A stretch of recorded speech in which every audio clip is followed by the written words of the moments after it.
Kembali lagi di Cahaya Hati Indonesia Ramadan. Masya Allah, ini tema ini pasti dinanti-nantikan ya.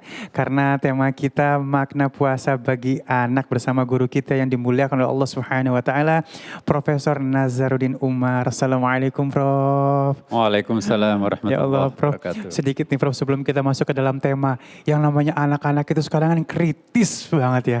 Kadang-kadang kita dikasih pertanyaan yang kita nggak bisa jawab akhirnya. Nah ini pemahaman-pemahaman kepada anak-anak ini memang penting banget ya, Prof ya. Untuk memotivasi dia sehingga akhirnya dia paham akan yang makna dari puasa ini. Baik, silakan, Bro. Ya, pertama apa yang dimaksud anak ya? Apakah ukurannya biologis? Apakah ukurannya psikologis? Apakah ukurannya spiritual? Karena boleh jadi ada seorang masih anak kecil secara biologis, tapi usia spiritualitasnya itu sudah dewasa. Dan sebaliknya ada orang sudah dewasa ya, bahkan sudah pensiun. Kayak apa tuh orang pensiun? Tapi usia spiritualnya itu masih kekanak-kanakan, childish. Nah jadi ukuran kekanak-kanakan atau anak-anak ini juga perlu kita proporsionalkan ya kan. Mungkin yang kita maksudkan di sini anak-anak kecil yang gair mumayyiz, kabalan mumayyiz atau belum bisa membedakan mana yang baik dan mana yang buruk. Itu psikologi perkembangan anak itu sendiri menurut para psikolog itu kan ada 5 tingkatan ya kan. Ada fase yang disebut oral stage, 0 sampai 1 tahun itu disebut oral stage. Anak itu pada usia ini akan sangat puas pada saat menyentuh puting susu ibunya. Langsung berhenti nangis itu. Tapi tahun kedua berubah, turun ke analnya, ke bawahnya, lubang bawahnya itu. Pada saat dia keluar sesuatu dari lubang bawahnya, itu menikmati puncak kenikmatan di situ itu. Tadinya kan di sini, pindah ke bawah. Nah maka itu jangan ditegur anak lu kok barusan buang air lagi. Itu puncak kesenangannya di situ. Tapi itu sampai ke 3 tahun. Usia 3 tahun disebut pelvic stage. Pelvic stage itu menurut, ini ada sebuah disertasi di UCLA, California University ya, di Amerika. Meneliti sekian banyak, sekitar 700 anak tuh ya. Penelitiannya panjang tuh. Itu kelanjutan dari teori Freud sebetulnya. Sigmund Freud. Nah terus yang paling penting di sini adalah usia pelvic stage, 3 sampai 5 tahun. Kemudian ada revisi 3 sampai 7 tahun. Kenapa? Pada usia anak 3 sampai 5 tahun ini, anak itu akan merekam lingkungannya. Kalau dalam teorinya Freud itu ada namanya penis envy itu, meniru jenis kelamin bapaknya. Kok kenapa bapaknya punya kelebihan, kenapa ibunya tertindas begitu. Itu juga nanti akan ada warisan seperti itu pada kolektif memori seorang anak. Nah, yang penting buat kita di sini adalah kenapa Rasulullah pernah mengatakan muru auladakum bisolati sab'in, ajarilah anaknya itu beragama, terutama sholat pada saat usia 7 tahun. Karena kalau kita sudah lewat 7 tahun baru mendidik anak-anak itu beragama secara basic itu terlambat. Jadi kalau anak-anak itu diajari puasa setelah SLTA misalnya ya, itu sudah terlambat. Pengajaran puasa, pengajaran sholat itu, malah Rasulullah mengatakan, wadribuhunna bi'ashrin. Kalau sudah sampai ke 10 tahun itu berikan tekanan fisik ya. Kalau dulu istilahnya kan jewer-jewer sedikit lah, pukul lah. Nah, jadi para pemirsa ya, usia yang paling penting itu adalah pelvic stage. Ya. Keseimbangan otak kanan, otak kiri itu terjadi pada saat usia pelvic stage ini. Maka itu keseimbangan gizinya pun juga harus maksimumkan pada saat anak itu berusia pada pelvic stage ini. Karena kalau tidak itu terlambat. Terlambat kita mendidik anak kalau tidak benar pada usia ini. Bahkan menurut disertasi ini, kalau orang itu nanti tidak diatur keseimbangan hidupnya, pola makannya dan seterusnya, pada usia tendency stage, pada usia 7 tahun ke atas nanti, itu akan terjadi semacam kelainan tertentu. Bahkan sampai contohnya begini, kok ada orang, anak, terlalu tergila-gila dengan lawan jenisnya. Nah itu juga faktornya. Mungkin nggak pernah mendapatkan perhatian intensif secara lawan jenis. Ada yang disebut dengan cross education ya kan. Jadi anak kecil yang perempuan itu mestinya harus lebih dekat kepada ayahnya lawan jenisnya. Atau sebaliknya kalau anak laki-laki harusnya lebih dekat kepada ibunya sebagai lawan jenisnya. Kalau tidak, itu nanti pada masa transition stage, masa remaja, anak itu akan tergila-gila dengan lawan jenisnya. Kenapa? Karena ada masa kehampaan yang tidak pernah dia penuhi, ya. Maka itu sesibuk apapun seorang bapak atau seorang ibu, lihat jenis kelamin anaknya. Kalau anaknya usianya pelvic stage 3 tahun, laki-laki, maka yang harus proaktif di situ adalah ibunya. Sehebat apapun urusannya di kantor, beri perhatian terhadap anaknya, karena anaknya laki-laki. Atau sebaliknya, kalau anaknya perempuan, sehebat apapun pekerjaan di kantornya bapaknya itu, intensitasnya kan yang penting, telepon, sudah makan atau belum. Karena kalau enggak, itu nanti akan memenuhi memenuhi kehampaan pendekatannya itu pada lawan jenisnya nanti. Maka itu kita sering melihat anak, loh kok ini anak remaja tapi tergila-gila dengan lawan jenisnya, mabuk kalau dia ketemu lawan jenisnya. Kalau ini biasa-biasa aja. Jangan salahkan anak. Banyak dosa yang terjadi pada anak itu bukan karena anaknya, tapi dosa orang tuanya. Ya Allah. Maka itu kan di Amerika ya, itu saya nggak tahu di Indonesia, kita belum memiliki seperti itu. Tradisi misalnya di public library itu ya. Usia kehamilan 3 tahun itu rak bukunya khusus. 3 bulan ke atas sampai 9 itu ada rak bukunya. Ada perpustakaan khusus untuk anak yang baru lahir. Jadi proaktif perpustakaan itu kami dulu di Maryland, ya, di Washington juga. Itu perpustakaan itu menyerahkan buku. Ini ada buku bacaan bagus untuk ibu yang sedang hamil sekian. Itu gratis. Jadi tidak hamil itu ada ilmunya itu ternyata itu. Kita kan alami semua. Ya, ada pelajaran. Ada pelajaran. Nah, kembali kita kepada topik ini. Ajarilah berpuasa pada waktu kecil. Saya ingin mengingatkan kepada kita semua para orang tua, terlambat mengajak anaknya berpuasa kalau sudah lewat masa pelvic stage. Tuh, ya. Maka itu usia 7 tahun, 5 tahun, 6 tahun, 7 tahun itu ya bangunin, belajar. Paksa ya. Iya, kalau perlu puasa setengah hari kan kita dulu kan kayak gitu itu. Anak-anak TK itu kan diajari puasa. Ya puasanya iya udah, jangan sampai puasa full juga. Tapi juga ada, jangan merampas masa kekanak-kanakan anaknya sendiri. Itu juga kelemahan kita juga di sini sering terjadi ya. Terlalu cepat memaksakan anaknya seperti orang dewasa, padahal masih anak kecil. Itu juga secara psikologis anak itu juga mengalami persoalan nanti di masa depan. Pressure jadinya. Jadi jangan menghilangkan masa kekanak-kanakan anaknya, sebab masa kekanak-kanakan itu tidak akan datang lagi.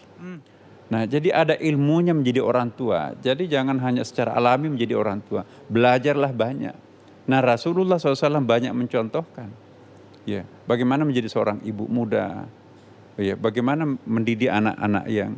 Nah, itu sampai keluar hadis ini kan. Hadis ini adalah hadis sahih. Ya, diajarilah anaknya sholat pada saat di bawah 10 tahun ya.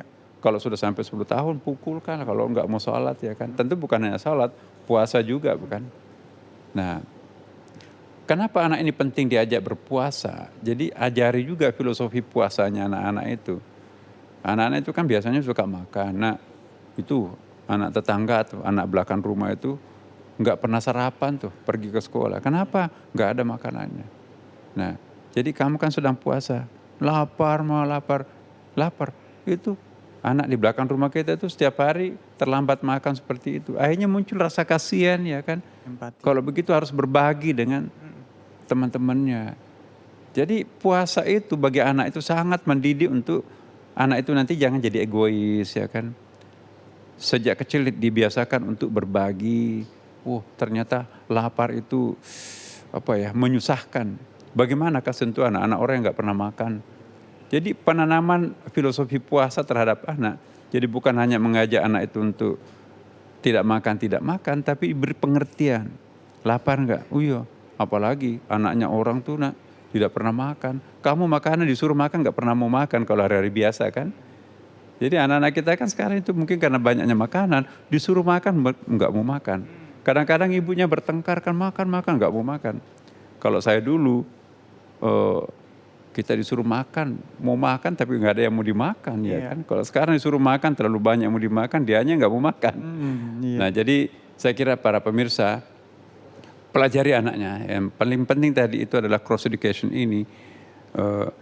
Anak-anak yang paling bagus mendekati anak laki-laki ialah ibunya. Anak-anak yang paling bagus mendekati anak perempuan adalah Ayah. bapaknya, ayahnya. Saya kira itu penting. Ya, baik, Masya Allah ya, luar biasa, ini dapat ilmu baru nih kita ya.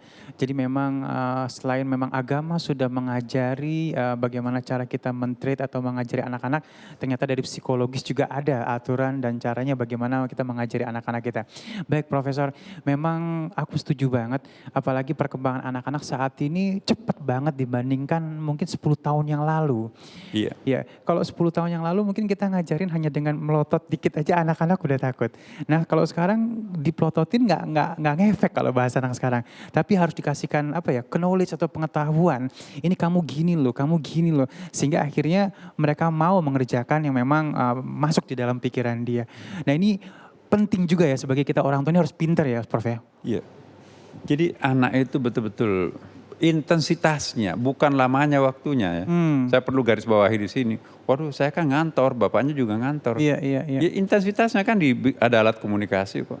Coba bayangkan anak ini sekarang ini, anak kita ragu apa anak itu anak kita atau anak pembantu. Ya Allah. Kan? Ya. Coba. Iya. Nanti anaknya, maaf ya kalau saya sebutkan, ada orang di luar kota Jakarta. Sebelum anaknya bangun, dia sudah pergi agar dia nggak terlambat, kan macet Jakarta ya. Pulang anaknya sudah tidur kembali. Iya, betul. Tinggal waktu hari Sabtu dan Minggu. Iya. Hari Sabtu Minggu banyak undangan kan. Iya, capek, udah lelah. Capek dan juga. seterusnya. Jadi anak itu lebih banyak bersama pembantunya. Akibatnya apa yang terjadi? Ketika pembantu atau babysitternya pergi, nangis sampai demam. Ya kan? Tapi kalau bapak ibunya pergi kemana, ke luar negeri, nggak pernah tuh menangis itu. Ya Jadi Allah. pada hakikatnya anak itu anak pembantu atau anak Ya biologis kita, kan? Allah. Iya. Ya, jadi gampang melahirkan anak biologis, tapi sulit menjadikan anak itu anak spiritual. Anak spiritual itu anak saleh itu.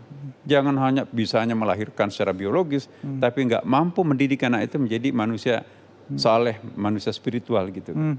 Iya. Ya, di momen seperti saat ini stay at home ya Prof. Artinya akan banyak apa ya, hubungan silaturahim kembali terjalin antara orang tua dan anak-anak. Sehingga akhirnya banyak waktu kita kepada anak-anak kita untuk saling asah-asih asuh, untuk ngobrol lebih dari hati ke hati lagi. Aku tadi sempat gitu ya dengar, nih hati-hati nih anak biologis bisa tapi anak spiritual. Ini artinya mungkin pelajaran buat kita semuanya. Dan mungkin sedikit Prof, ini kan durasi kita stay at home ini akan apa ya, mendewasakan kita bagaimana kita mengurus anak-anak kita. Ini menurut Profesor gimana? Ramadan ini adalah madrasah yang paling bagus untuk mendidik anak ya. Maka itu sayang sekali bulan suci Ramadan ini.